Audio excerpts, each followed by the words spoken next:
buenas tardes a todos, bienvenidos a la cuarta y última conferencia y además conferencia inaugural de exposición de este 15º ciclo de conferencias de Chispazo de Talento.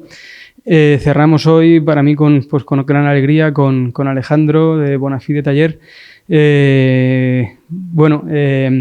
Alejandro conserva, pues lo hablábamos hoy, ese sabor, ¿no?, tradicional del oficio del arquitecto que dibuja a mano y por lo tanto, para todos aquellos que hemos dibujado a mano y entendemos, pues cada una de sus líneas conlleva un pensamiento, una intención detrás y bueno, podemos verlo en los paneles que están aquí hoy expuestos y además lo vamos a ver, esta es la sorpresa que teníamos guardada. Bueno, como sabéis, se está retransmitiendo en directo a través de nuestro canal de YouTube, pero quien lo esté viendo a través de nuestro canal de YouTube pues no va a poder tener el placer que vamos a tener los que sí que estamos hoy presencialmente, que es de disfrutar de sus cuadernos de viaje, sus cuadernos de dibujo. Recientemente Alejandro ha estado viajando por Japón y bueno, pues ha tenido la amabilidad de dejarnos esos cuadernos que ahora vamos a ir pasando, vamos a poder ir hojeando y disfrutando. Alejandro, como digo, es arquitecto por la Universidad Politécnica de Valencia.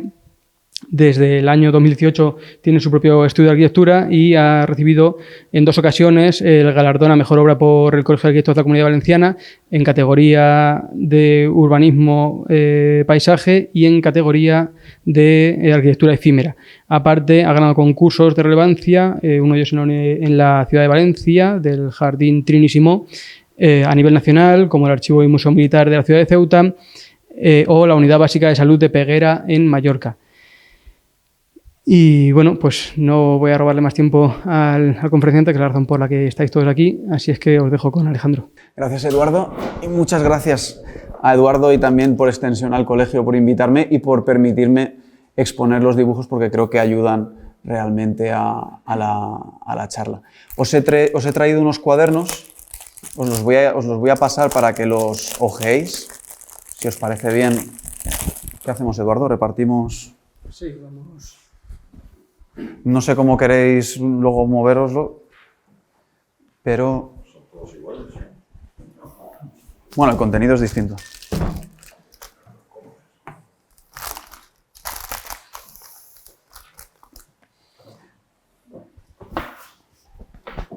Cuando me pidió Eduardo un pequeño resumen para la charla, le di un planteamiento en torno al dibujo, porque creo que es lo más representativo de mi forma de trabajar y ha sido un poquito, digamos, el hilo que quiero seguir para explicaros qué reflexiones hago sobre mi propio trabajo y poder abrir luego una conversación, aprovechando que somos tan pocos y que tenemos un espacio íntimo. Pues si queréis os animo a que me interrumpáis o ya al final de la conferencia, si queréis, a que conversemos un poquito. ¿Cómo me gustaría empezar? No he traído una serie de diapositivas ordenadas, sino he traído una serie de proyectos que he seleccionado con una idea común, y es que son fáciles para mí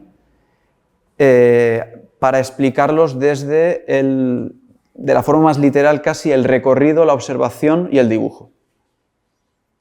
El título de la charla en principio es Recorrer, construir y dibujar. Un poquito en ese orden, ¿no?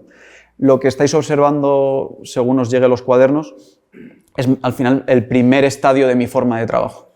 Yo, como estoy limitado al espacio físico del papel, me muevo entre el cuaderno, que es, digamos, donde capto de forma ya más directa los pensamientos o los ejercicios de observación. En este caso, pues son dibujos del viaje a Japón, por eso directamente son observaciones del propio viaje. Y del propio cuaderno salto a los dibujos en diédrico que podéis ver en las paredes y que os enseñaré también en las diapositivas. Y esos en principio son los dibujos finales, salvo dibujos de concurso, que también son a mano, pero que tienen una intención siempre de mirarse hacia afuera, de querer ser comprensibles por parte de un jurado. La mayoría de los dibujos son bastante introspectivos. ¿Qué quiero decir? Y por puntualizar a la presentación que me hacía Eduardo. Eduardo decía que yo, pues que recuerdo, ¿no?, ese oficio de trabajar a mano, pero hasta cierto punto no es real. Yo no vengo de una formación de arquitectura en la que se trabajaba a mano. ¿Qué quiero decir con esto? Para eso, o qué entiendo yo que me aporta eso y que no me aporta. Por un lado, la parte positiva es que tengo una libertad en ese lenguaje, porque yo no soy conocedor de las leyes que profesionalizan y ordenan la expresión del dibujo a mano, tampoco AutoCAD o otros programas porque no me he formado en ello.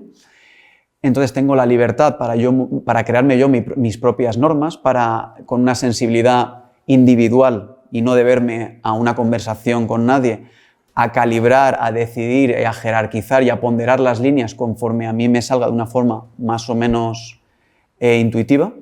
Y por otro lado, la parte negativa es que, por supuesto, no me apoyo en los hombros de ese conocimiento. De ese modo, entiendo que puede tener interés para vosotros, no tanto ni por supuesto, yo no en ningún momento lo he pretendido, no hago ningún manifiesto del trabajo a mano, ni para mí es ningún estandarte, pero el hecho de que sea un proceso no natural en el momento actual en que vivimos y en mi propio ejercicio, porque de algún modo he ido yo desarrollando mis propias herramientas y mi propio código de interpretación y modelado de la realidad. El primer paso son los cuadernos que veis, ¿no? Es el primer ejercicio que hago yo de llevarme a mis calibres lo que observo. En esa forma no natural, a mí, en mi día a día, y espero que a vosotros aquí, lo que me permite es el ser bastante consciente de ciertas acciones y con ello acompañarme de la reflexión de un ejercicio consciente. El ejercicio consciente, por hacer una analogía, de bajar una escalera, es torpe, porque uno está pensando en qué músculos intervienen para ir descendiendo, sin embargo, si lo hacemos de forma natural, digamos, bajamos de forma grácil, eficiente, profesional, por devolvernos a lo que estamos hablando. La cosa que a mí me enriquece del castigo, de esa autoconciencia del proceso, es esa reflexión continua, ¿no? Y de algún modo, pues igual que dice la canción del barquero, dice, las niñas bonitas no pagan dinero, ¿no? Yo no soy bonita ni lo quiero ser, yo no soy profesional porque no puedo por mis limitaciones, ni lo quiero ser porque disfruto de lo que me aporta. Entonces, si queréis, os voy a enseñar poco a poco, de forma muy distendida, proyectos, y yo creo que conforme vayamos entrando, insisto, os animo si me hacéis algún comentario porque me ayudará a dirigir la charla, y si no, iré tomando yo las decisiones para ir explicando los proyectos desde este punto de vista, o del punto de vista en que se han, digamos, pensado o elaborado con una reflexión un poquito mirando al dibujo, por darle un poquito de coherencia a la charla, ¿vale? Pero podéis redirigirla con preguntas y con observaciones hacia donde queráis. Había traído algunos otros dibujos simplemente es más de lo mismo, entonces los voy a pasar muy rápido y no me voy prácticamente a detener. Pero esto es realmente de lo que yo disfruto, ¿no? Sobre todo de la observación, en este caso concreto de la arquitectura informal, vernacular, de la textura, del espacio, y del mismo modo que están esos cuadernos que habéis visto, pues estos son extractos de cuadernos que he elaborado estos son otro viaje así bastante exótico, es India, donde he ido pues haciendo ciertas anotaciones.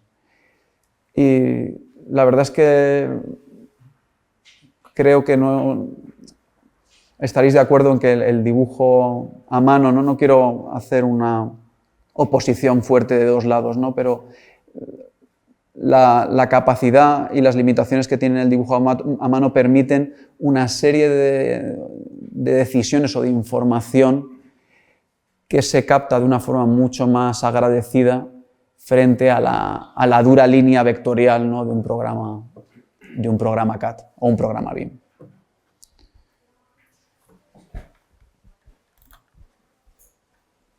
Este es de un viaje menos exótico, más cercano. Este, por ejemplo, es de Mallorca.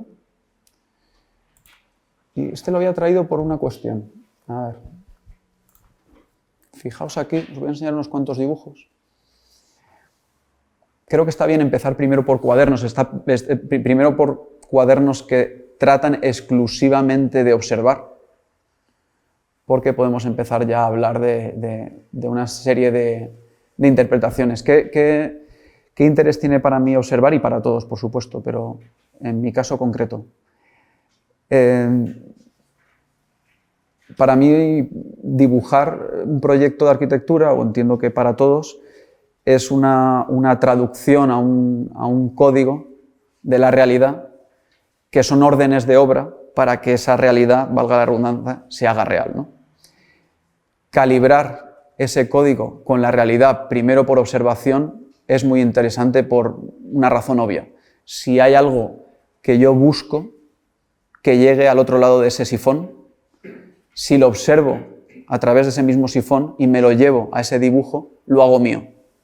Si yo el paisaje, la sensibilidad del paisaje, en este caso del paisaje de Mallorca, de su arquitectura de piedra, de las líneas, de las sombras que hace el hombre, de las sombras que hace la naturaleza, más afiladas, menos afiladas, de dónde el maestro constructor o margener ha puesto hincapié, ha puesto trabajo y dónde no. Si eso me lo llevo a un código de texturas, de líneas, consigo comprender el paisaje en mi código digamos, en mi modelado de la realidad. Y luego con ese calibrado, como si hubiese calibrado una impresora, puedo devolver a través de los planos, o intentarlo, ese es el objetivo, devolverlo en forma de órdenes de obra para conseguir esa realidad que es la que yo persigo. Y lo bueno que tiene la arquitectura es que la prueba final es la realidad construida. Si esa realidad construida no se ha acercado, pues posiblemente uno de los fallos es en ese calibrado y tengo que volver atrás, volver a calibrar y conseguir afinar en ese ejercicio continuo de la profesión para acercarme a lo que quiero conseguir, ¿no? Entonces el primer paso es observar. Y estos cuadernos son increíbles, no digo el cuaderno en sí por el valor, sino son increíbles ese ejercicio de observar, de ir calibrando, de trabajar la mano, de trabajar la visión.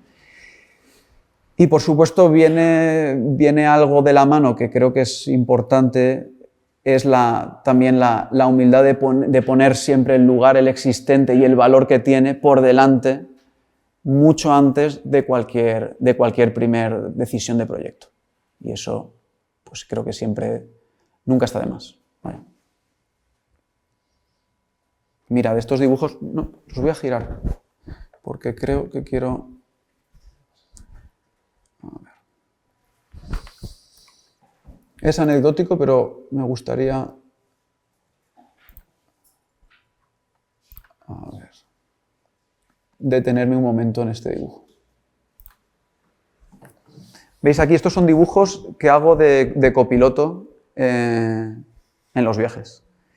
Y es curioso porque, insisto, es anecdótico, pero lo voy a soltar por si luego nos despierta una conversación a posteriori. ¿Qué fuerza?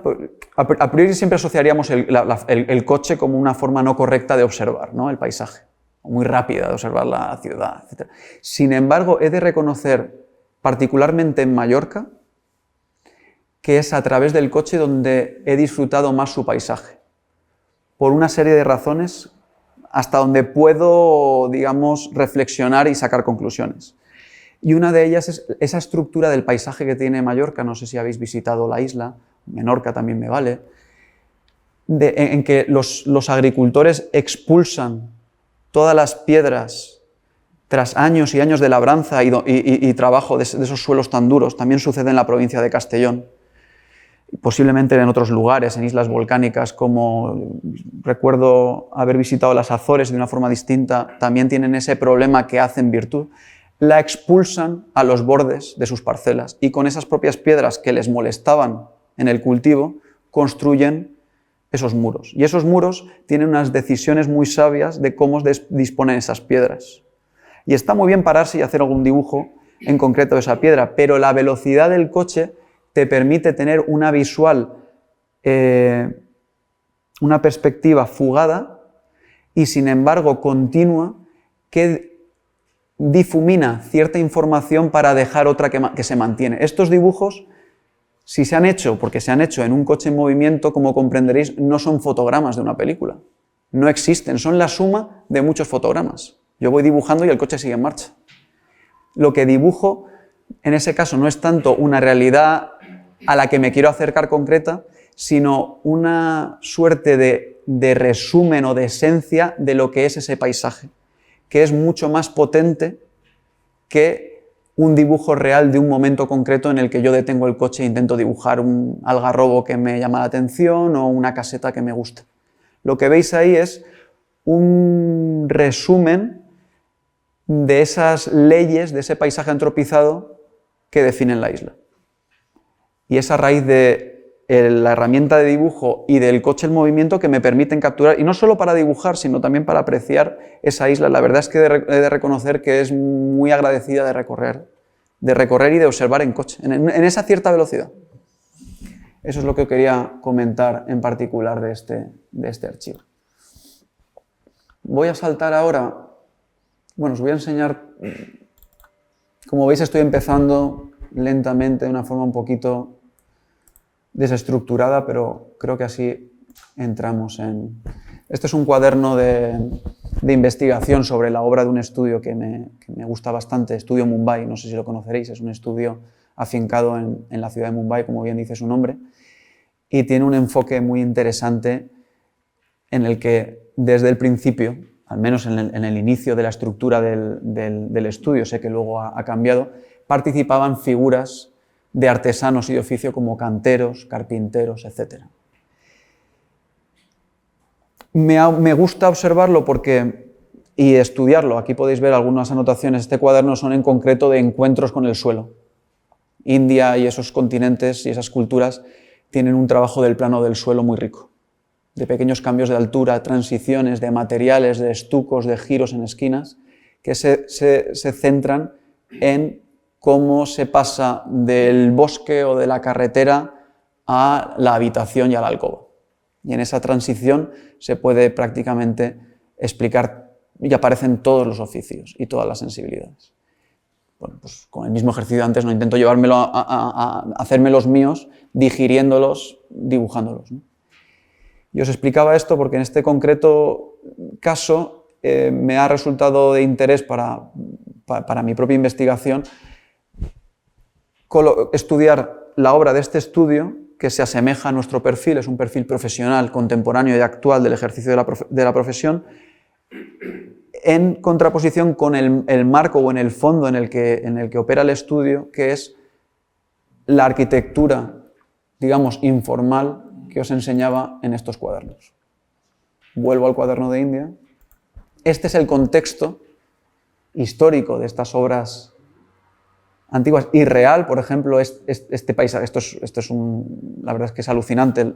Esto sucede en Aurangabad, es una región en que la capa, el estrato arcilloso está en la superficie y se generan pueblos de construcción informal con los propios ladrillos en esa superficie donde todos esos pueblos se dedican a fabricar ladrillos. Entonces es un paisaje de mastabas de ladrillo que aparecen y desaparecen, sin embargo permanecen porque están ahí durante siglos. Es un paisaje lleno de pirámides que se alzan, se tapan con barro, arden durante 3-4 días, se destapan y se venden. Y simplemente ellos se dedican a comprar carbón, que se les tiran ahí delante del pueblo, y gestionan con una manguera y con un rotovator, gestionan y fabrican ladrillos. Bueno, pues esto, que es algo impensable en nuestro contexto, del mismo modo toda esta arquitectura informal, que sería también impensable que se hiciera ahora en nuestro contexto, pero que esto podría ser perfectamente un proyecto de Zumthor, estas texturas de la chapa metálica, todo este contexto, del mismo modo, todos esos oficios generacionales que nosotros estamos perdiendo ya y que ellos tienen ahí y que choca con una industria incipiente y da un producto no ya atrasado en el tiempo, no es que estemos viendo la España de hace 200 años, o 50 años, perdón, pero lo que estamos viendo es una cosa genuina en la que los oficios conviven con la industria más potente y más salvaje y más actual.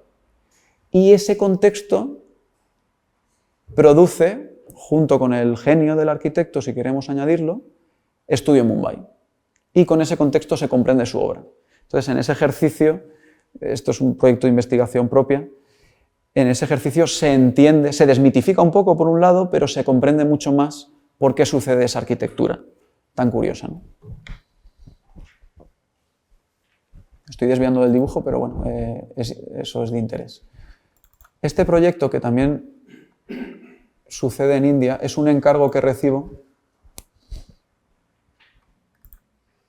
de una arquitecta india, Anupama Kundu, para elaborar un archivo gráfico de su obra más relevante.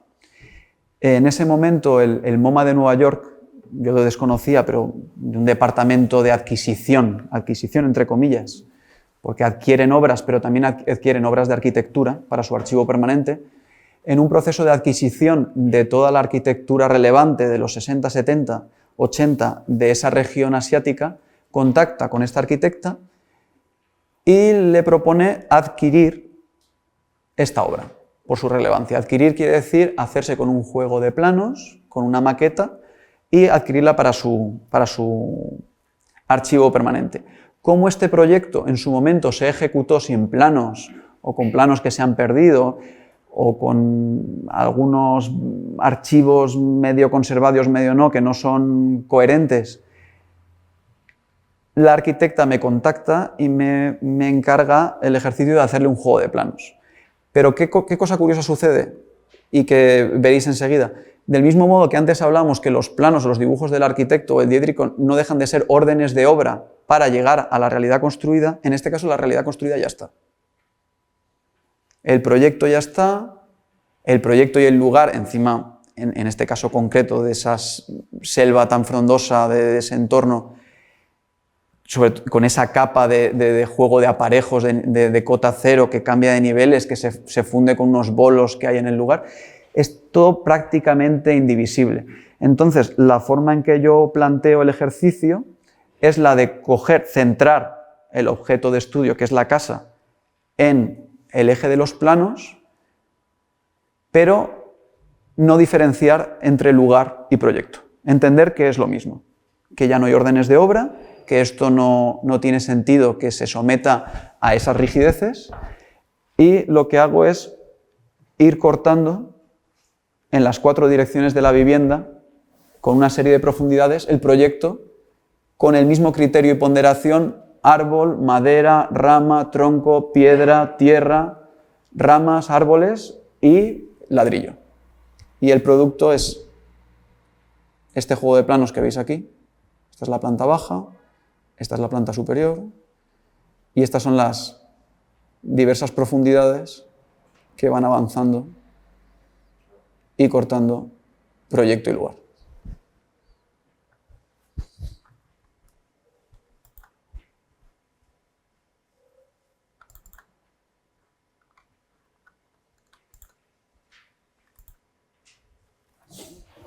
Este proyecto de aquí, este mural, forma parte de este proyecto. Es un proyecto que se ha quedado en la fase de memoria valorada, por el tamaño que tiene y por la búsqueda de financiación que se le está dando. Está ubicado en Cuevas de Cañart, en Teruel, como podéis ver en la fotografía. Y a mí se me invita en el proyecto por un compañero y amigo, que fue el encargado de la rehabilitación de esta pequeña ermita que os indico con el ratón. Esta pequeña ermita está en los restos del castillo de Cuevas de Cañart, que se encuentran en ese elemento topográfico rocoso. Entonces el proyecto busca la adecuación de la subida al castillo. Como se trata de una memoria valorada, y tenemos en este caso también una serie de limitaciones por distancia, por tiempo, por honorarios, lo planteamos de la siguiente forma. Nosotros vamos y visitamos el lugar una vez y lo recorremos. Lo subimos. Podéis ver aquí las fotografías, la consolidación de la ermita, y este es el único plano. Insisto, es una memoria valorada y en este momento se está buscando financiación para avanzar el proyecto.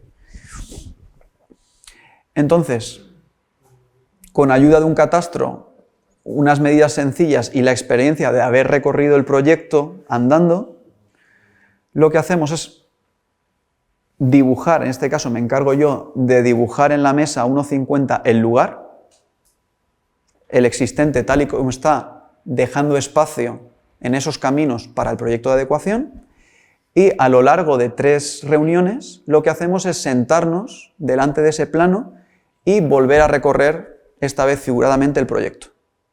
¿Qué quiero decir volver a recorrer?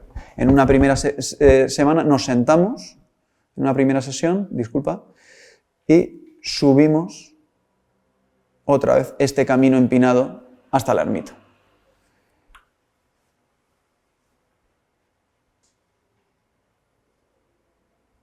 Voy a pasar un momentito, si me lo permitís, a los bocetos.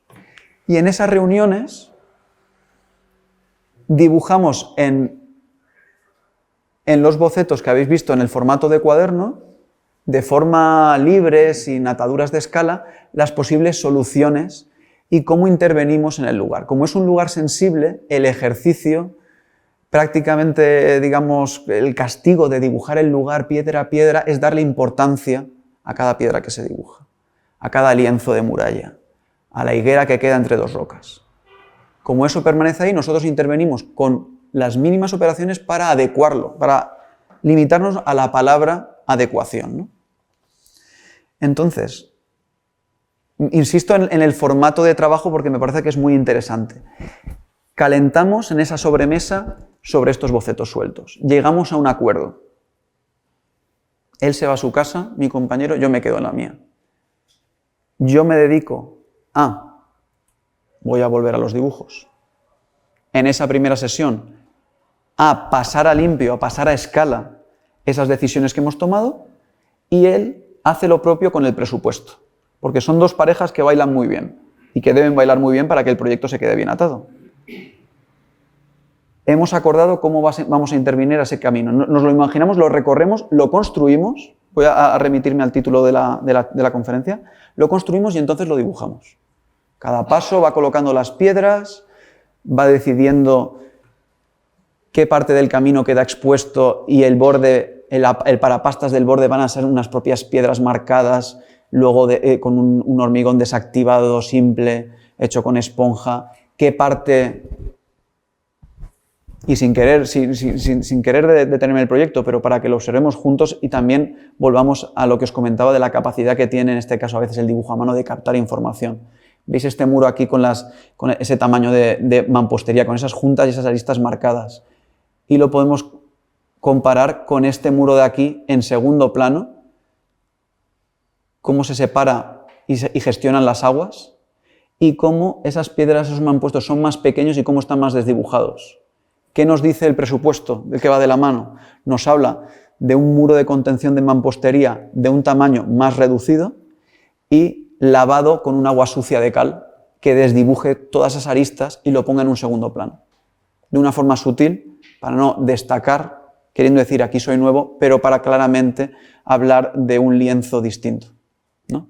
Y todo eso va a la mano, presupuesto y dibujo. Por supuesto, la siguiente sesión llega a la ermita, la camina, decide cómo baja al suelo deprimido, ahí aparecerá la única pieza de taller, decide qué hacer con los sillares que nos encontramos y cómo asegurar la caída del arranque de esta torre. Del mismo modo, la subida, digamos, accesible que sucede por la pendiente más amable que queda al oeste. Y toda esa información previamente en esas 3 sobremesas las decidimos y se trabajan sobre esos cuadernos, antes de dar el salto, digamos, al diédrico más estricto. Aquí podéis ver pues, pequeñas decisiones que igual no llegaron de cómo reutilizar esas sillerías.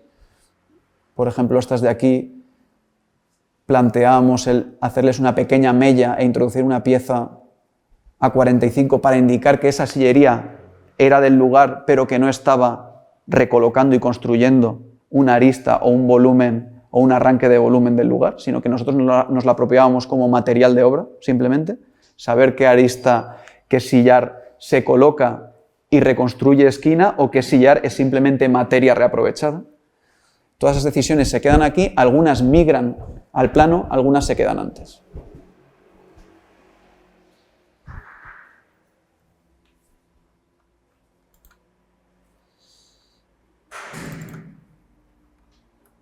os voy a enseñar ahora un proyecto construido que corresponde al mural que tenéis en la entrada. En este caso es en la provincia de Castellón, en el pueblo de Coves de Vinromà, y es la adecuación de un límite urbano en esta población que queda, digamos, bordeando el pueblo con el río San Miguel, que es el que le limita por el este. Esos son dibujos de concurso y este es el lugar.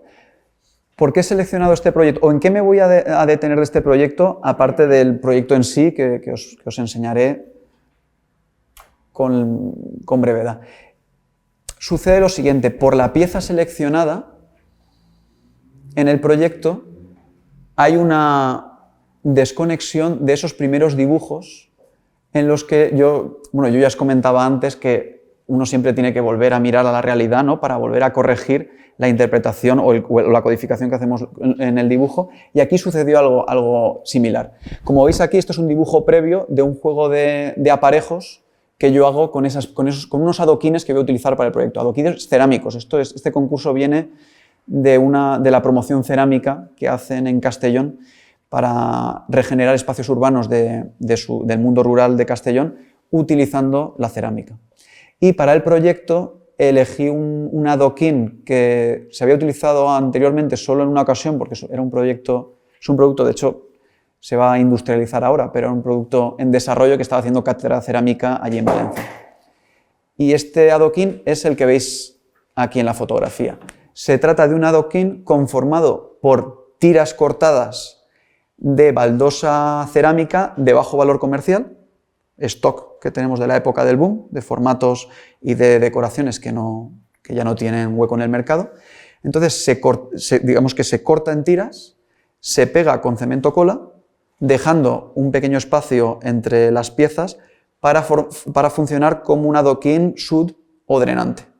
En el caso del proyecto, yo lo utilizo por su valor estético y de reutilización de material, pero no como pavimento drenante, porque ya cuento con la propia topografía del lugar que expele aguas a la cuenca del río. Entonces nos permite, pues primero, además no va colocado sobre lecho de arena, sino va sobre mortero, y el adoquín puede ser más pequeño. Pero ¿qué sucede con el dibujo del adoquín? Aquí lo podéis ver. Y lo voy a comparar con el dibujo anterior. ¿Veis? Este es un dibujo de adoquín o ladrillo al uso. Y aparece un dibujo y unas juntas. Sin embargo, ¿qué virtud o qué interés tiene este adoquín? Cuando se pone a tres bolillo o cuando se le rompe la junta pequeña del adoquín, esa junta desaparece. Y la propia junta entre las piezas es la misma que las propias líneas de las pequeñas tablillas que conforman un adoquín. Desaparece el dibujo y hay una textura, una línea. ¿Estáis de acuerdo? Se ve en la imagen. Sin embargo, esta realidad no sucede en esos dibujos. Entonces, me pareció curioso darme cuenta que mis primeros dibujos no conseguían transmitir realmente, y eso luego se tuvo que cambiar en los dibujos, cómo se expresa ese adoquín cuando se apareja. Y el adoquín, a mi juicio, aparte que tiene una textura muy interesante, tiene un aparejo también muy potente. Estos son dibujos iniciales, esta es la planta del proyecto de ejecución, pero luego hay una serie, aquí podéis ver la obra construida. Aquí veis unos dibujos posteriores, estos son de obra. No es final, pero es de ensayo con estos pavimentos. Cuando este adoquín se ordena en hileras, aparece una arista muy fuerte, que son esas líneas, digamos, de la junta o del ancho de la pieza, que por las propias imperfecciones de la fabricación del adoquín son las más grandes. Entonces, cuando se ordena en bandas, la dirección que manda son la de esas bandas. Y la otra desaparece en su textura porque es de un orden inferior. Sin embargo, cuando se rompe a tres bolillo, cambia radicalmente el juego, no existe esas líneas y se marca la otra textura. Entonces tiene esa naturaleza muy interesante. Os voy a enseñar, estos son dibujos de obra, no de obra porque no llegan a obra, pero digamos de posterior al proyecto de ejecución entregado y de desarrollo de proyecto en obra.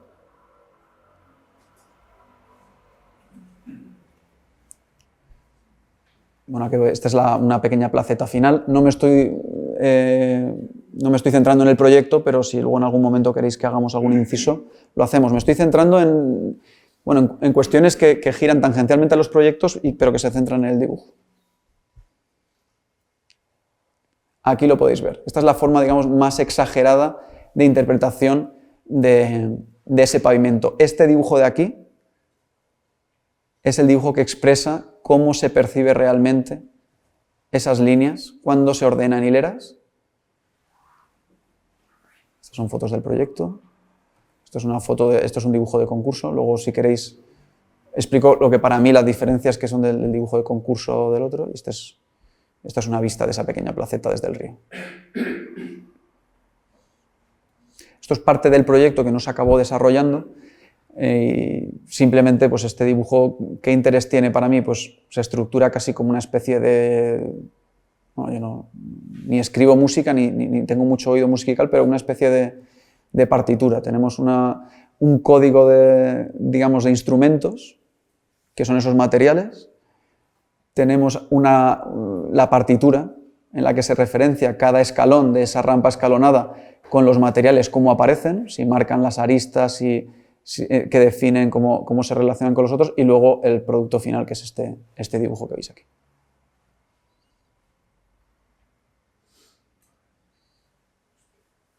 Y estos son visiones de cortes de ese proyecto que se quedó sin ejecutar. Esta parte no se llegó a ejecutar.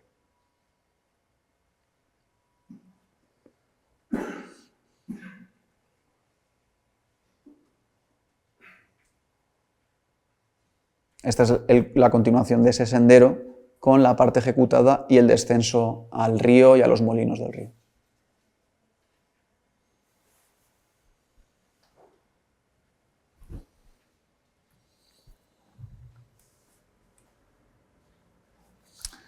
Sin embargo, de este proyecto había una cosa en la que me gustaría hacer hincapié.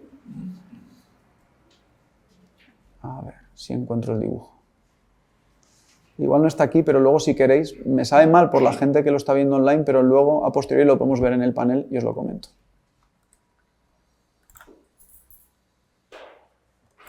Os voy a enseñar otro dibujo de paisaje. Me he centrado en los proyectos que os he traído, son de urbanismo y paisaje, porque ahí claramente, aunque al final, de forma más o menos indirecta, todo acaba siendo lo mismo, sí que es verdad que es donde realmente se ve cómo ese recorrer un lugar, caminarlo físicamente, luego recaminarlo en el plano, redibujarlo e ir introduciendo el proyecto, cómo se ve de forma más directa. Y creo que ayuda para la charla y para que luego nosotros construyamos una conversación en torno a un tema.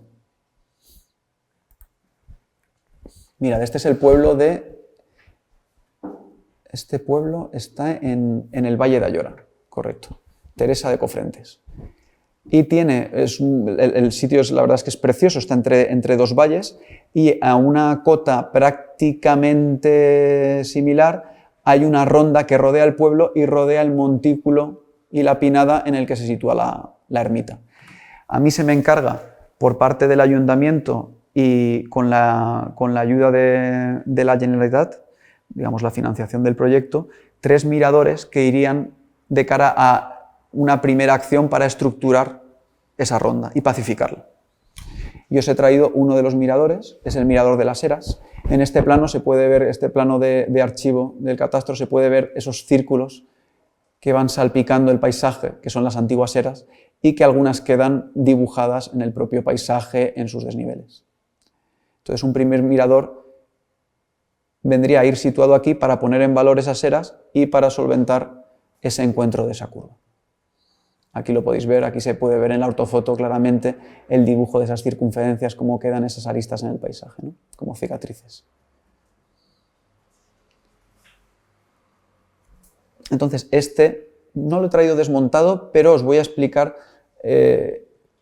cómo me enfrento al dibujo de este proyecto. Pues este primer proyecto, el primer sulfurizado, es el sitio del lugar. Y en el propio dibujo ya del lugar es cierto que ya se adelantan ciertas acciones, que son las siguientes. Voy a coger un momentito el zoom y me voy a acercar al perfil de una de esas eras. quien conozca un poco la arquitectura y la construcción de la piedra en seco, sabrá que un muro de contención de piedra, frente a lo mejor los muros que están cogidos con pasta que hacemos ahora y que la verdad es que tiene una vida útil mucho menor, exige de una sección mucho más profunda y con mucho más saber y conocimiento, y en la que se aprovecha todo el material de cómo se ejecutan esos muros. Entonces, aquí había una serie de desprendimientos y el dibujo refuerza ligeramente, como podéis ver ahí en las líneas y también en esta sombra de atrás, la reconstrucción de ese espacio, de la sección de ese muro, perdón. De cómo uno tiene que volver a limpiar y a morder el terreno para, con los ripios que eran propios del subproducto, del trabajo y medio escuadrado de esas piedras, cómo iban rellenando esa cara de atrás para favorecer a una menor presión del agua del terreno y para darle ya una sección de trabajo acorde a la tierra, ¿no? Entonces, esas operaciones me las pide el dibujo cuando yo estoy dibujando el lugar. Esas entran en ese primer estadio, porque son casi unas operaciones de reparación. Y luego, en otras capas siguientes de sulfurizado, se van dibujando el resto de piezas. En este caso, es esta pieza o planta del mirador que busca encajar bien en la pendiente y resolver una bajada a esa era inferior.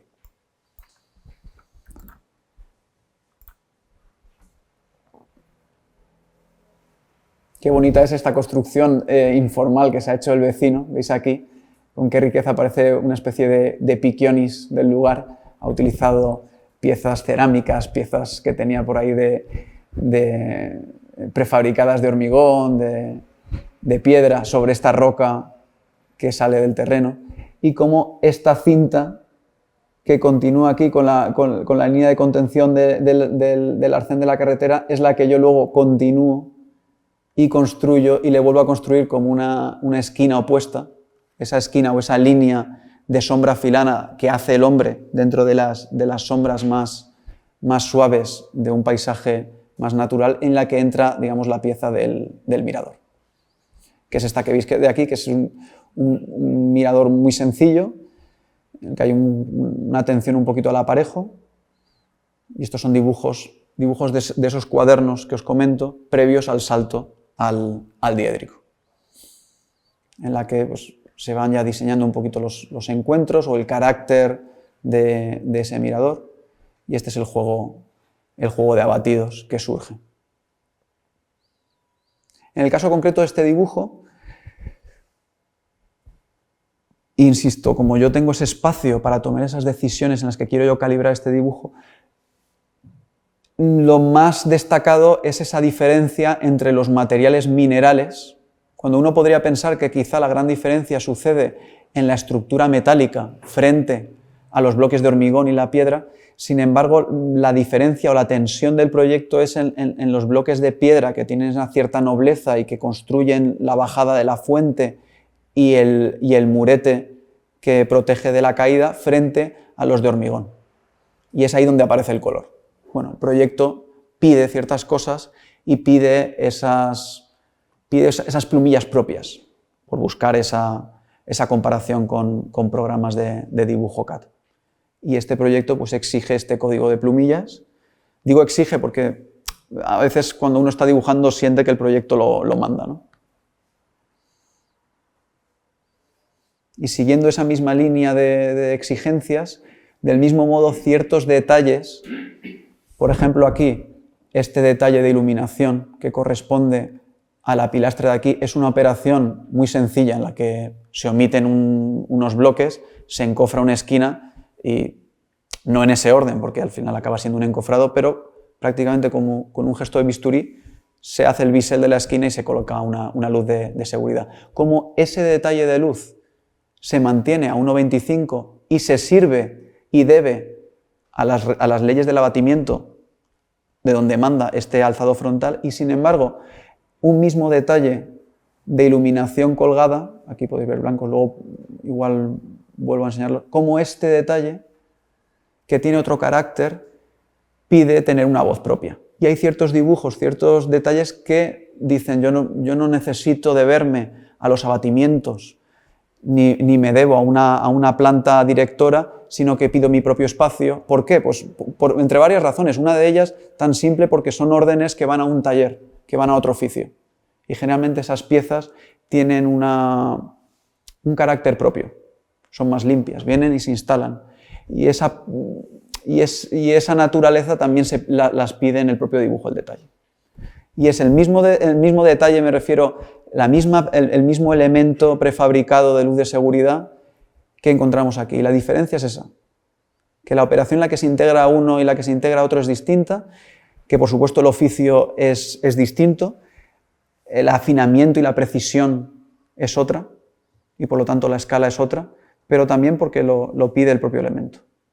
Y esas exigencias que en ocasiones puedo entender yo, cuando antes utilizaba el AutoCAD en la escuela, el zoom, la ruedita del ratón, nos permite no escucharlas en ese momento. Luego a veces encontrábamos, o que yo recuerde, esos problemas en los que a la hora de imprimir la información que habíamos pensado no aparece, o queda muy tontorrona y muy abierta. Sin embargo, las limitaciones y la obligación a ese compromiso desde la primera línea con el papel ya nos abren esa pregunta directa a la que hay que darle respuesta, ¿no?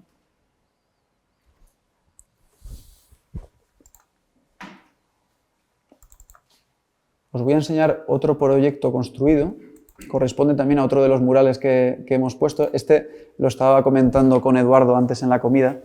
De forma similar al de Coves de Vinromà, se sitúa también en un pueblo de la provincia de Castellón, en los límites, en el lienzo de fachada del pueblo, que es esta línea que viene de la acequia mayor, que sale del azud del río y va derivando, alimentando, como veis, a la huerta que queda solo a uno de esos lados, por la propia pendiente, y también a una serie de lavaderos. En concreto, al primer lavadero, que era una pieza de una zona que estaba digamos, necesitaba una cierta regeneración, y además el propio lavadero que, como podéis ver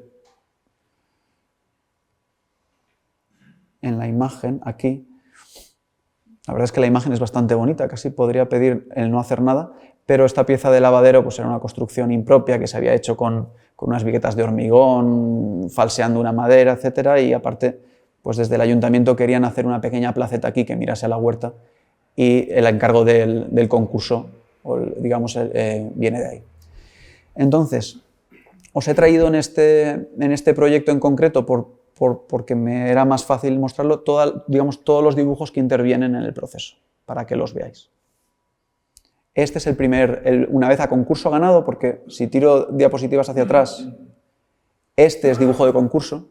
Esta vista militar sencilla y depurada es un dibujo de concurso que habla para afuera, para que se comprenda para afuera. No es tanto un dibujo de trabajo.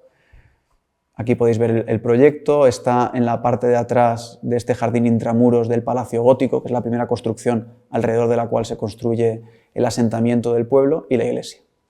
La verdad es que la zona es espectacular. Entonces, volviendo a los dibujos, ya una vez concurso ganado, y para desarrollar el proyecto de ejecución, este es el primer juego de planos que se elabora previo al topográfico. Ya podéis ver que hay unas ciertas torpezas o rigideces porque viene simplemente de un trabajo de sulfurizado sobre una impresión básica del propio catastro.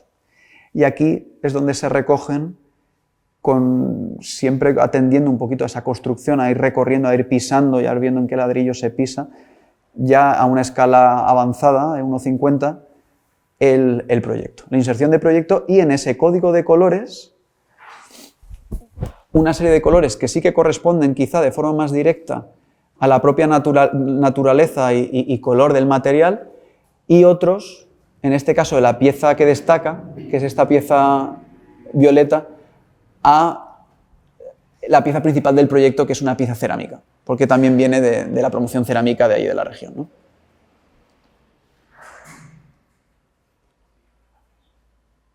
Una pequeña referencia de estos espacios valencianos en los que se da la vida, ¿no?, fuera de la casa, y que en el proyecto pues siempre la intención era buscar un espacio con unas dimensiones como de un salón un poquito más generoso, porque estamos hablando que es un salón para un pueblo, pero no deja de ser una habitación. Este plano ya es un plano sobre el topográfico y es un plano de ejecución, y junto con este hacen todo el juego de planos que se presenta para la licitación. Estos son los dos planos. La estructura se debe a la ordenación de la planta, como hablábamos antes, y simplemente de forma un poquito más aislada, 3 detalles: un volardo que ilumina, una pequeña cerrajería y un puentecito que no acaba por ejecutarse, que se salen y piden una escala mayor de definición. Esos son los dibujos de ejecución con los que se licita el proyecto. Aquí veis por los primeros detalles de ejercicios de aparejo, etcétera, y de materiales.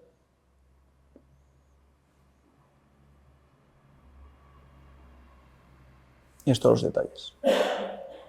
Esta es un poquito el volardo, digamos, luz que os enseñaba, pues esto es un poquito una imagen que busca en un mirador, que ahora os enseñaré fotos. Aquí esto es una referencia un poquito más dramática, pero podéis ver esa caja de luz. Y este es el último dibujo que viene por parte de una exigencia por parte de Patrimonio, por estar dentro de zona de afección de bien de interés cultural, que pide, en este caso a mí, que especifique un poquito esa cerrajería de acero corrugado, qué impacto va a tener, ¿no? Porque no sabían de qué se trataba, si iba a ser muy agresiva, y al final les muestro en el dibujo que sí, no deja de ser como una especie de estructura o tutor para que el jazmín la llene en un futuro.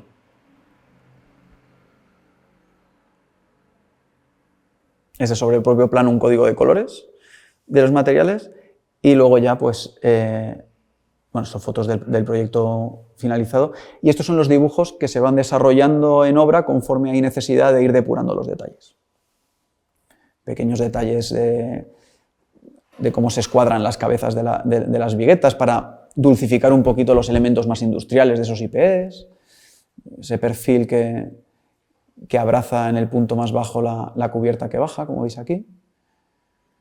Y aquí vuelve a aparecer también esa pintura de agua sucia, en este caso de cemento, no de cal, como os contaba en el proyecto anterior, con la que destonificamos y nos llevamos a un mismo plano las columnas impropias de termoarcilla, que si bien no tienen valor como propia estructura, sí que tienen un valor para recordar el ritmo de la pieza del lavadero, que se mantiene en su unión con lo que es la piedra para lavar.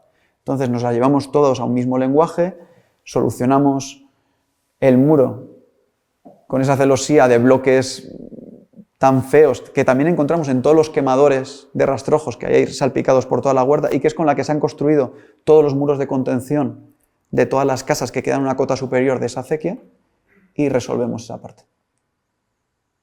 Este es un plano digamos, más actualizado de los aparejos finales, donde se resuelven también algunos detalles de las escorrentías de agua, ¿no? Pues estos proyectos, yo creo que es muy importante pensar no solo cómo lo recorremos nosotros, sino cómo lo recorre el agua. Hemos metido un cuerpo invasivo en un sistema muy sabio de gestión de agua, y tenemos que buscar con una serie de incisiones cómo reconducir a ese circuito el agua que hemos perturbado con nuestra intervención.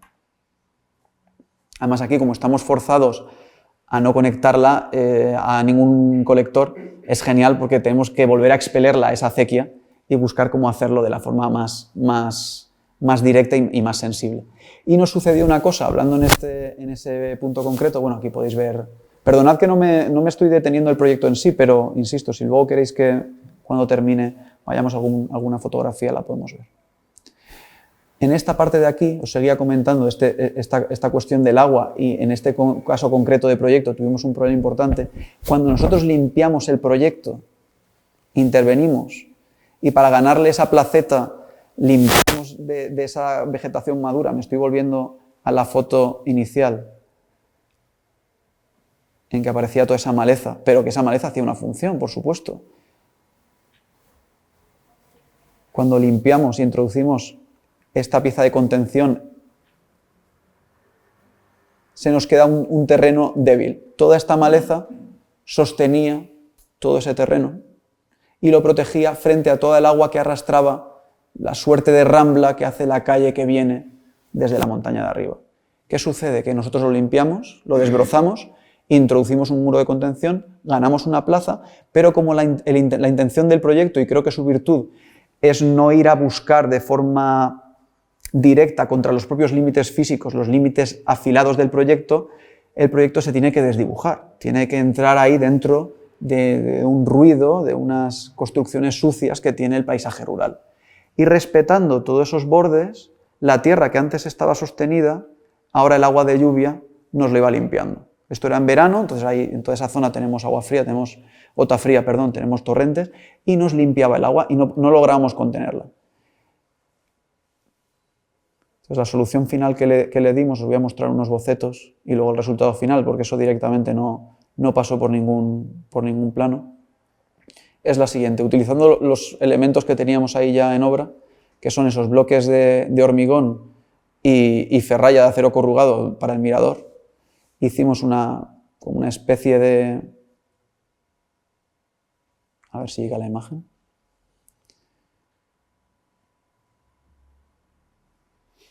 Una especie de cota de malla que permite proteger al terreno hasta que la vegetación la cubra. Bueno, aquí podéis ver el mirador, pendiente de que se llene y se colonice completamente del jazmín que estaba ahí plantado. Y aquí una serie de estrategias que no acababan de funcionar hasta que llegamos con la final, que es, bueno, ¿veis? Que es esta de aquí. Y aquí con dos U's, una previa clavada, puesta en el terreno sobre la que se soltaban los bloques de hormigón y una posterior que se hincaba en la otra dirección y 2 puntos de soldadura, atados con unas varillas a la armadura de coronación del nivel superior, construimos una cota de malla que protegía al terreno y le daba tiempo a la vegetación de volver a recolonizarlo. Esta es una imagen previa, ahora está todo esto cubierto de plantas y la verdad es que es muy bonito porque está lleno, plantamos una mezcla de semillas florales y se queda todo como un prado. Estos son algunos detalles constructivos y volviendo a lo mismo, aquí los detalles o las anotaciones que según su naturaleza se alejan más o menos de las leyes de abatido del plano y tienen su carácter propio, como este dibujo de aquí, que va para taller y define el mirador. Este, que sí que se queda vinculado a la cubierta, donde se indica al pisero cómo vamos a girar las piezas en el último momento. Una vez ya hemos aprovechado la posición de las piezas para hacer la curvatura de manera más dulce y vamos a un tramo recto, en su encuentro con esta línea, cómo las giramos para evitar piezas pequeñas y débiles de cerámica con esa orientación. Pues esta indicación no hace falta ni completarla ni dibujarla, porque es una decisión que el propio trabajador va a hacer allí en obra, simplemente se le indica con ese color y con un rayado, y como otras piezas que van a ir a un taller piden una mayor definición y piden también su espacio propio, y no se deben más que a ellas mismas. Estos son los diseños que se hacen de las luminarias, de las distintas luminarias del proyecto, y las papeleras. Y aquí veis pues, unas fotos finales del proyecto, con esas luminarias que al final es una especie de palpibroflexia que varían y hacen distintas flores que recogen las luces de seguridad, o esta luminaria descolgada que remarca el espacio más íntimo del vaso deprimido del lavadero. Y aquí pues, un cuadro de Sorolla, que es el vendedor de naranjas, donde se puede ver un poco la intención del proyecto, donde todo este caos de actividades queda recogido y ordenado por una sombra y por una estructura más racional que le da esa lógica por encima. ¿Cómo veis la hora? ¿Me estoy extendiendo? ¿Queréis que pare ya? Me quedan dos proyectos, puedo enseñar a lo mejor solo uno, y si queréis, a mí me gustaría más conversar, porque esto ya me lo conozco yo un poquito más. Pero si queréis os enseño uno más. ¿Os enseño uno más? Voy a ir rápido.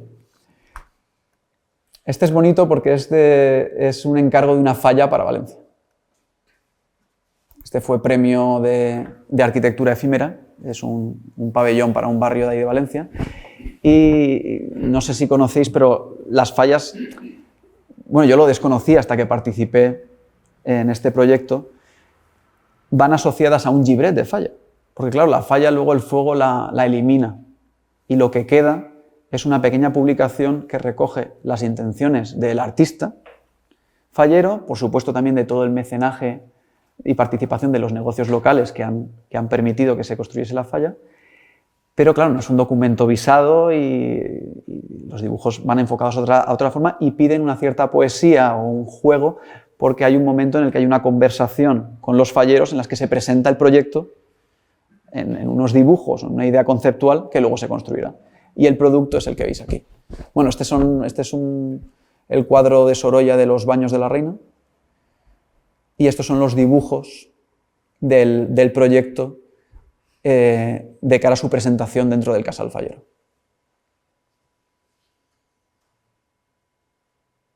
La linealidad de unos umbrales y un ritmo que se estructuran y se protegen detrás de un cartel publicitario, que son las fallas, esa parte más, digamos, más turística de las fallas.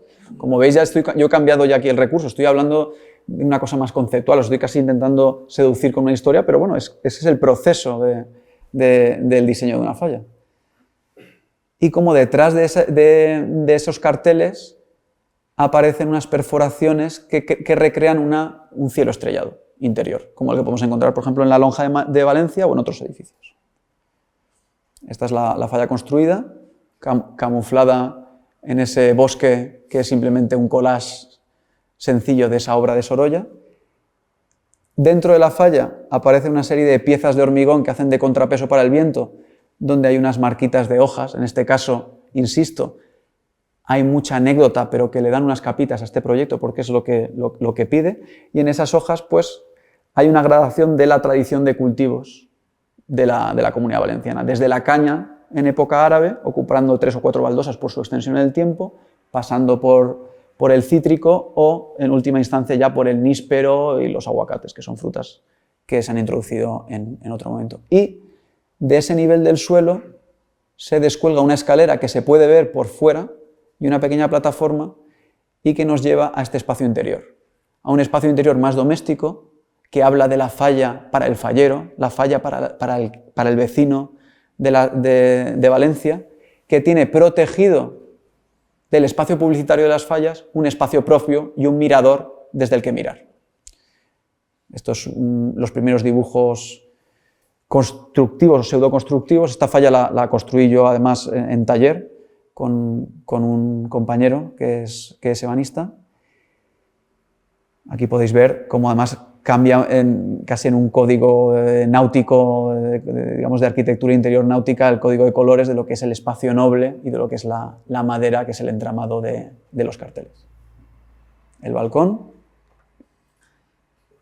y los dibujos constructivos que nos ayudaron un poquito a luego a replantear el ritmo. Y aquí veis pues, los detalles de refuerzo de las piezas, las perforaciones que no sé si se aprecian ahí, de unas canicas que introducimos para captar esa luz y hacer unos destellos interiores, sobre todo por la noche, que funcionaba muy bien.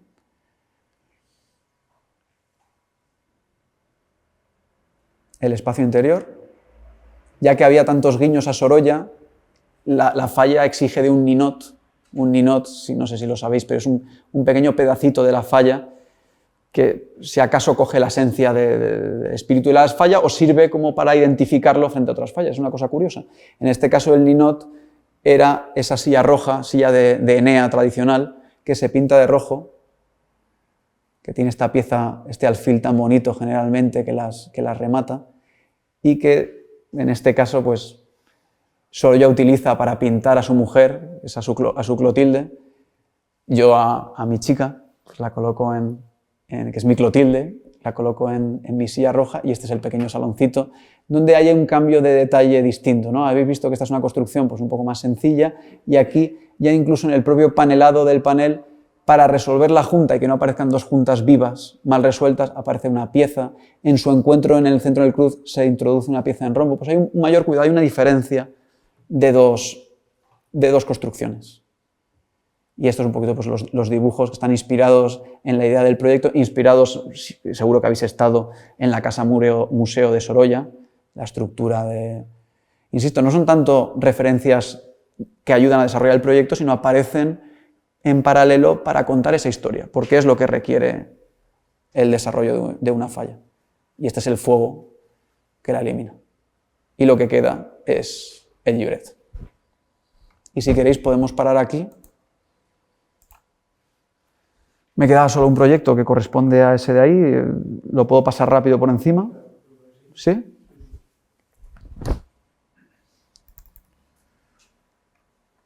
Este lo he traído por una razón. Bueno, este es un proyecto muy bonito que ya nos han aceptado el de ejecución.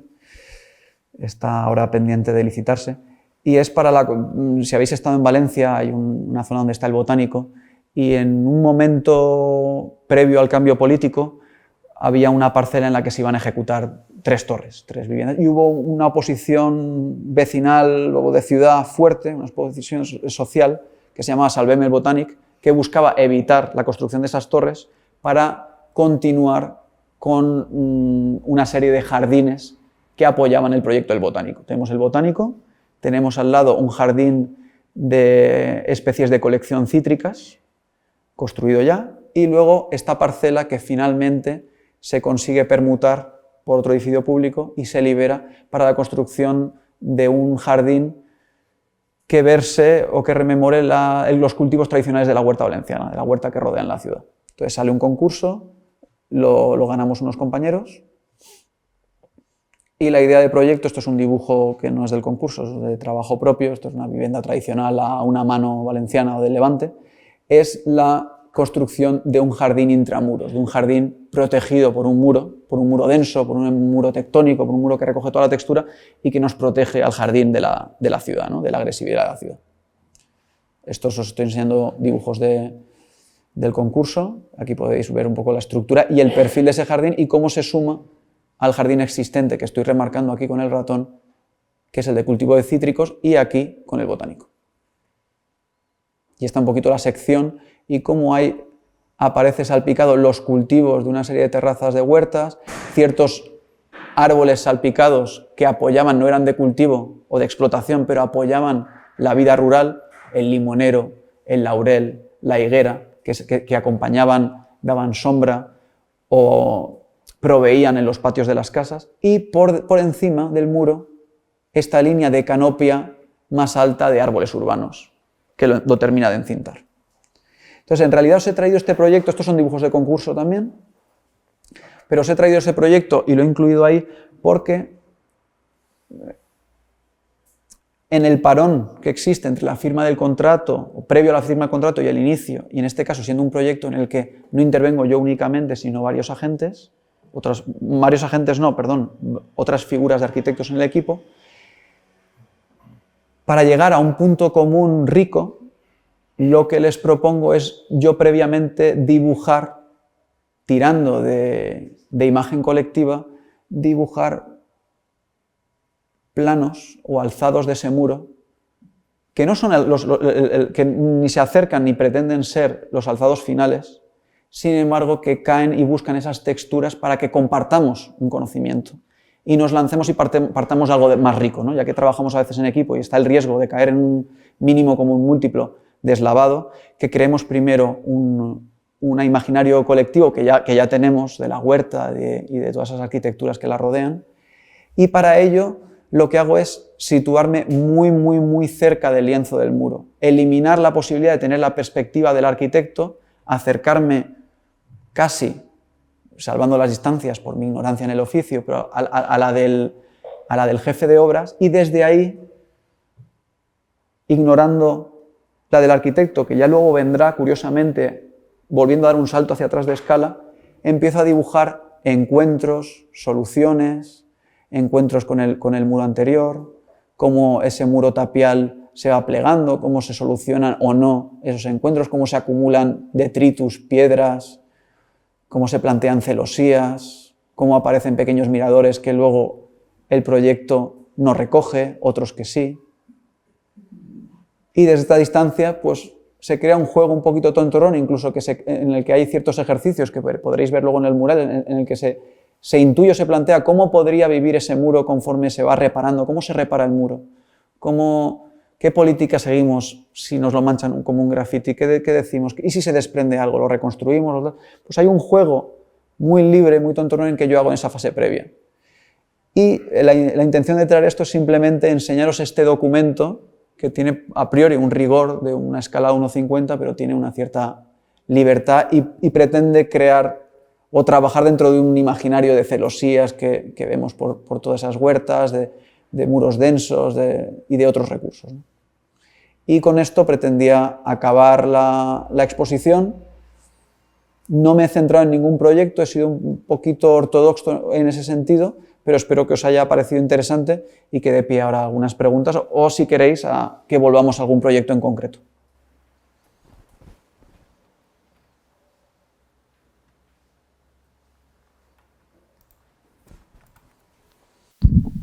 Muy bien, pues muchas gracias, Alejandro. No sé si tenéis alguna pregunta que lanzar. ¿No hay preguntas? ¿No os animáis? Bueno, yo voy a recurrir a una frase de Le Corbusier que decía que prefería dibujar a hablar porque era más rápido y dejaba menos lugar a la mentira. No estoy del todo de acuerdo con que sea más rápido dibujar que hablar, porque evidentemente todos los que hemos dibujado pues entendemos el proceso de horas y de horas que requiere cualquiera de estos dibujos, más aún porque no se trata solamente de dibujar, de dejar pasear la mano por encima de papel, sino que detrás hay un pensamiento. Sí que es cierto que ahora en el panorama arquitectónico actual pues vemos que hay determinados estudios que van hacia esta slow architecture, ¿no? A esta arquitectura lenta. Bueno, pues preguntarte un poco, aunque ya lo has contado, eso, ¿cómo es ese proceso?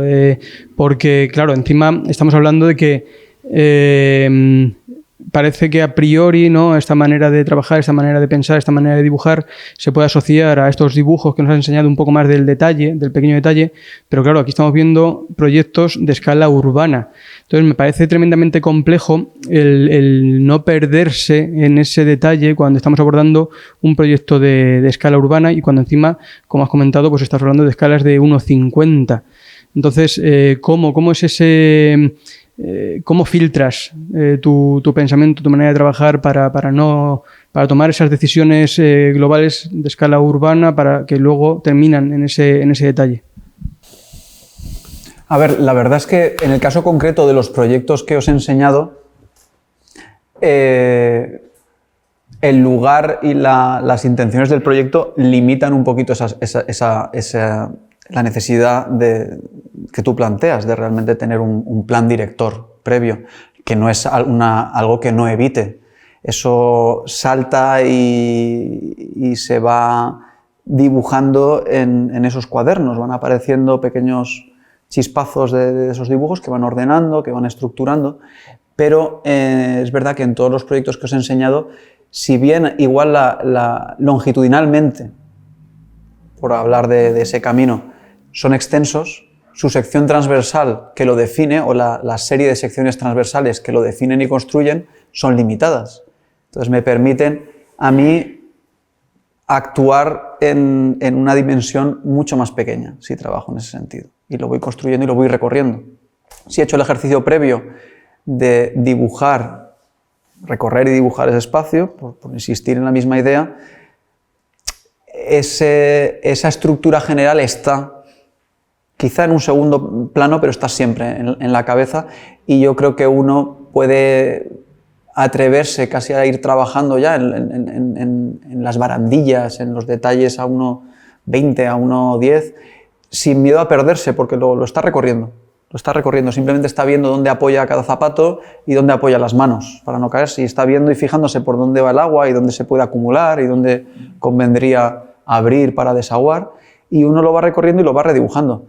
Y no hay miedo a ir saltando hacia atrás y volviendo a construirlo, pero me parece que con pocas líneas se puede hacer un plan a una escala general y luego simplemente perderse en el detalle, porque de algún modo, hilando con esos primeros dibujos que os enseñaba de observación de paisaje, Y podemos verlo lo mismo en ciertas pinturas, si vamos a ver, por ejemplo, la simplificación o cómo recodifica Turner sus pinturas, un pintor que a mí en particular me gusta mucho, o algo así más reciente y más a priori realista, Andrew Wyeth en el panorama americano, que dibuja el paisaje americano y la vida americana rural. Podemos ver cómo hay insisto, su forma de dibujar para mí va muy ligada a la forma de cómo se construye ese paisaje. Hay unas grandes líneas que con poca información construyen la mayor parte del paisaje.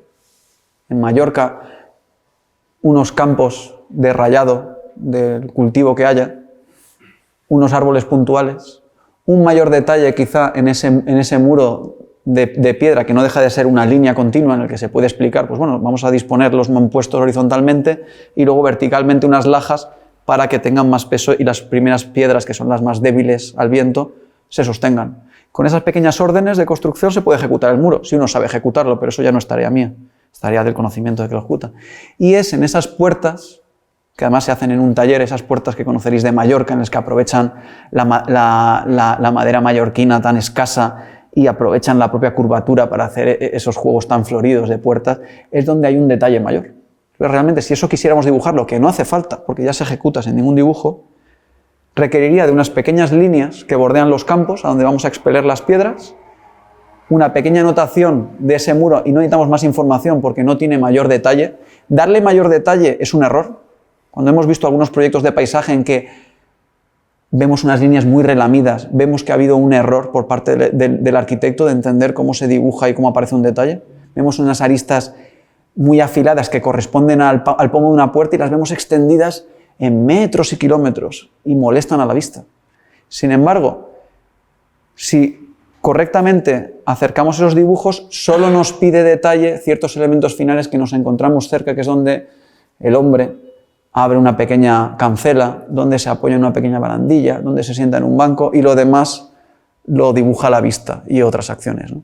Entonces, en ese sentido, y creo que así te respondo la pregunta, enfocado sobre todo a estos proyectos, porque he centrado la charla en proyectos sobre todo de urbanismo y paisaje, se pueden construir bien los proyectos así. No solo se pueden construir, sino yo entiendo, para mí, por mi experiencia limitada personal, que se construyen mejor. Si uno en ciertas visiones obvia mucha información o libera del peso del diseño para no sobrediseñar ciertas líneas, y luego en otros uno se puede incluso permitir el lujo de pasárselo bien, de sacar sus propias manieras, de hacer su detalle, de hacer su capricho. Y no molesta, porque es un capricho que tiene el orgullo, no tiene un gran orgullo.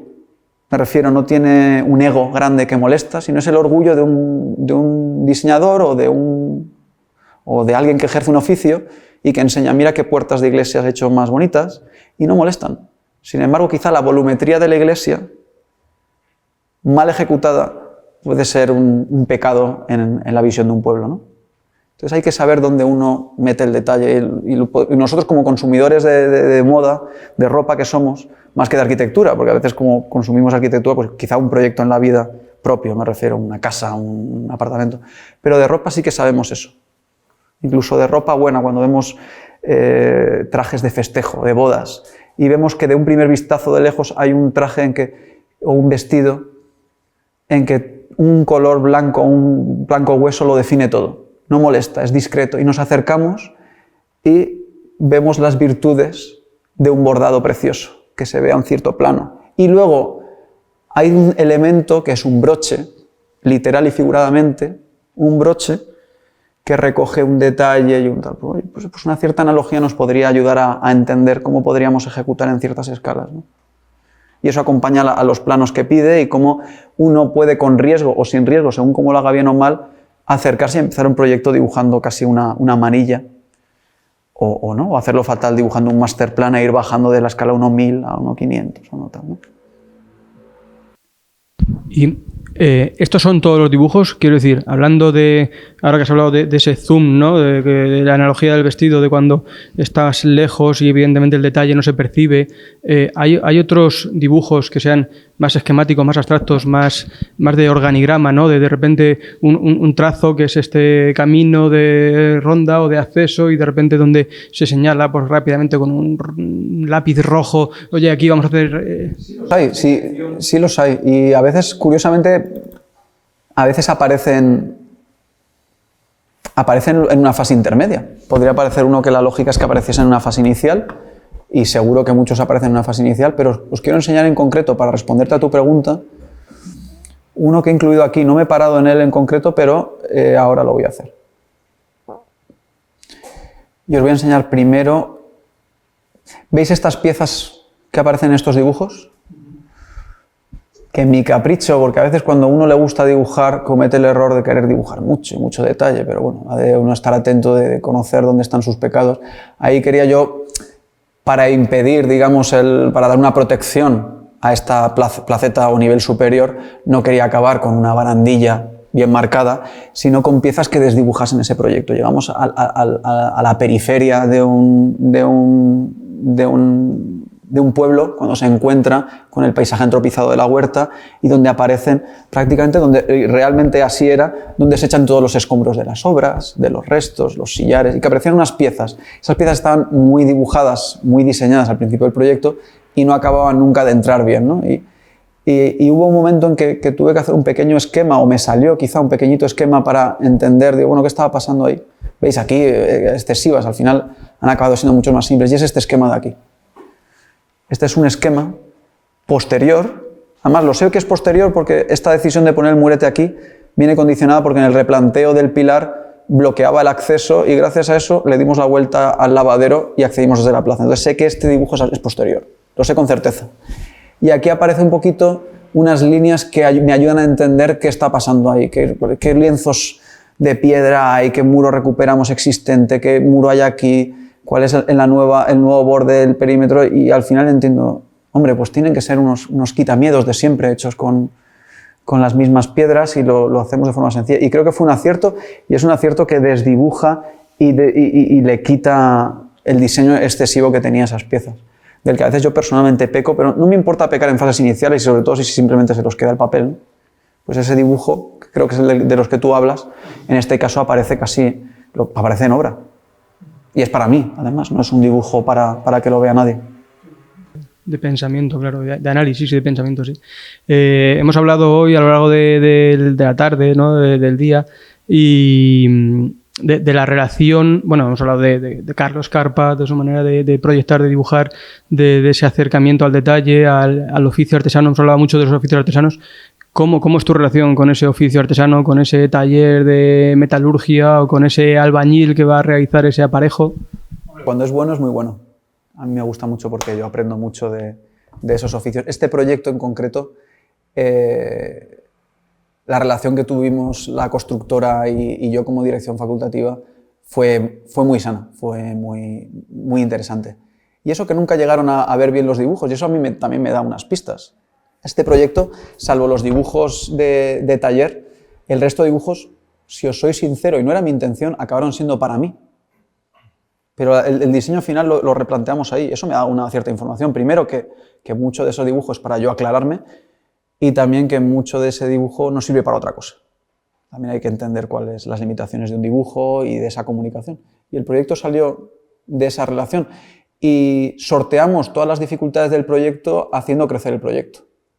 Os voy a enseñar algunos casos. Bueno, al final había ciertas cosas, hay una diferencia, ¿no? El constructor o el albañil entiende y sabe mucho más de muchas cosas y otras las desconoce, y en esas diferencias pues se crea una relación de simpatía. Y en este cachondeo, en este juego, estas son los enganches para las líneas de vida, ¿no? Para los que... Y con la broma, pues recuerdo, y lo cuento como anécdota, que me dijeron, eso ahora querrás que se quede ahí. Y dije, bueno, pues que se quede, ¿no? ¿Y qué importancia tiene, no? Es un guiño, para mí es una anécdota, no molesta, y está a una escala en que no es incómodo. Pero bueno, apareció esa cosa. Otras cosas que no traigo fotografías de esa, pero que fueron muy bonitas, es que había una placa de acero fundido, de una serie digamos, de trapas que nosotros movimos y que tenía, digamos, en relieve Sot de Ferrer, el nombre del pueblo y el escudo. Y fue el encargado de obra dijo, esto lo podríamos utilizar, ¿no? Lo podrías tú meter por ahí en el muro y tal. Y le dimos una vuelta y lo limpiamos con una radial, animamos al cerrajero que nos estaba haciendo las lámparas. Dijimos, oye, ¿por qué no haces un cordón de soldadura? Quitamos la fecha de cuando se hizo la tapa y pones ahí 2021. Nos indicó que no se puede echar cordón de soldadura sobre fundición porque salta. Y nos dijo, ¿qué te parece si lo hago con una fresa y marco en puntos 2021? Perfecto. Y en una de las lámparas que aprovechaba un pescante existente, la colgamos la lámpara y abajo del pescante pusimos una medalla, que quedó de categoría. Para un proyecto de este presupuesto, tener una medalla colada con el escudo del pueblo, el nombre en relieve y la fecha de inauguración. Y todo fue pues, a raíz de esas cosas.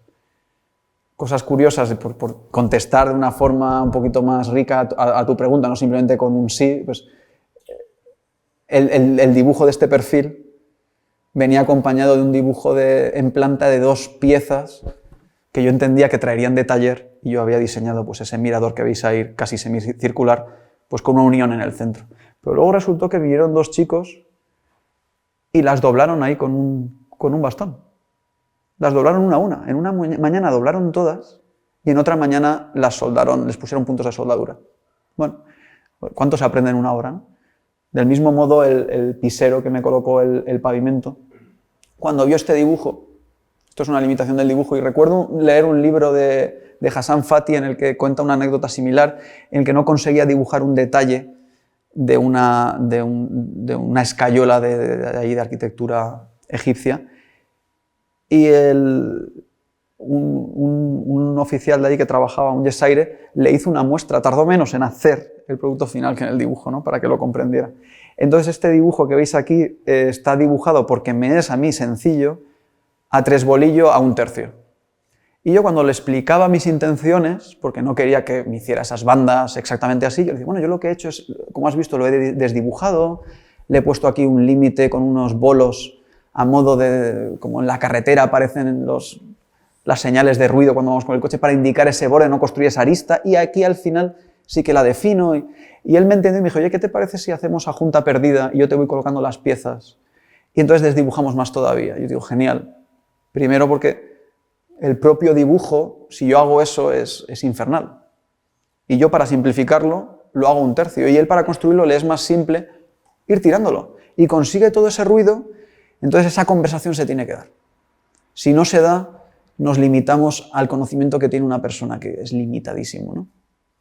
Por eso me sabe mal que se pierdan los oficios, porque ellos tienen ese conocimiento de haber estado 20 años colocando cerámica, de haber estado 20 años trabajando metal, y en esa conversación final y con las preguntas adecuadas, porque esto es importante, la tarea yo creo que del arquitecto es saber hacer las preguntas adecuadas, porque no es una conversación directa, porque hay intereses cruzados, porque no todos remamos muchas veces en la misma dirección, con las preguntas adecuadas sacar esa información y nutrir al proyecto. Y es ahí donde me gusta encontrarme si puedo.